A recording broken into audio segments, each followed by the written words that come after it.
Fadika eo amin'ny taranja basketball isika nanomboka omaly asabotsy ny fidinan'ny tompon-dakan'i Madagasikara eo amin'ny sokajy N1A. Ekipa raiky ambin'ny folo lahy sy vavy no mandray anjara amin'izany faninanana izany raha ny vokatra aloha nandritra ny andro voalohany sy faharoa dia saika nivoaka mpandresy avokoa ireo ekipa heverina fa lehibe ao anatin'ity faninanana ity.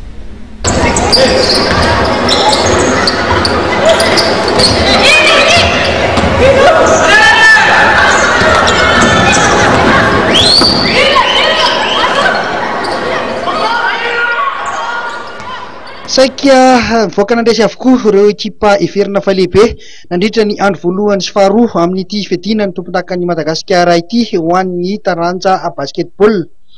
Ity arantsika amin'ny sary ity dia ny fihaonana teo amin'ny sokajy zazavavy izay nikatrohan'ny Fandriafiala manao akanjo fotsy amin'ny sary sy ny Sebam manao akanjo manga.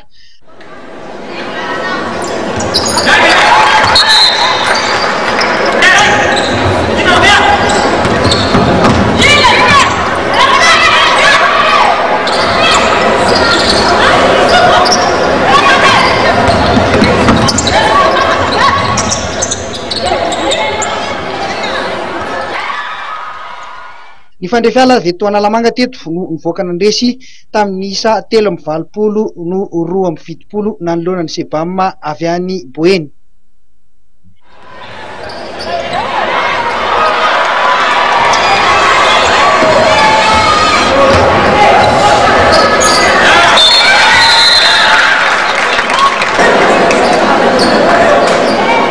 Izay isan'ny niady ity fihaonana ity saingy hita ihany ny lazonady izay nanatombo zareo Fandriafiala teo amin'ny tanjakarabatana nandritra ny carton efatra ny lalaovana.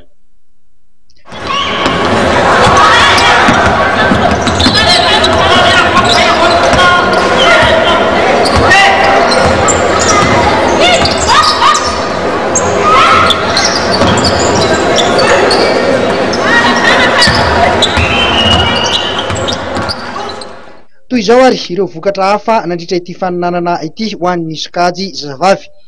Ny BFT nandresy ny asa tamin'ny isa 13-20, ny MBTOL nandresy ny JCSA tamin'ny isa 7-4-20, ny Asoma nandresy ny ASF tamin'ny isa 4-7, ny JEA nandresy ny USGFM tamin'ny isa 7-7-20, ny Sebam nandresy ny asa 7-20-5-20, ary ny Fandriafiala nandresy ny Voromaherina loatra 7-20-20, ary ny JCSA nandresy ny USGFM tamin'ny isa 7-20-20. Vokatra teo amin'ny lehilahy kosa indray dia misongadina ireo ekipa lehibe, isan'izany ny Stade Olympique de Lemirna nandresy ny SBC tamin'ny isa 2-20-20, ny Askito nanamotsana ny asa tamin'ny isa 2-20-20, ny Gendarmerie Nationale nandresy ny Douane 2-20-20, Challenger nandresy ny Globe Trotters tamin'ny isa 7-20, ary ny asa nandresy ny Globe Trotters ihany tamin'ny isa 7-20-20, Challenger nandresy ny Douane 7-20-70, ny Kosfa nandresy ny SBC tamin'ny isa 7-20-20. Mbola mitohy raha ampitsimo ny faninanana fidinana tompon-dakan'i Madagasikara eo amin'ity sokajy lahy sy vavy ity amin'ny faran'ny herinandro kosa no tanterahana ny lalao famarana.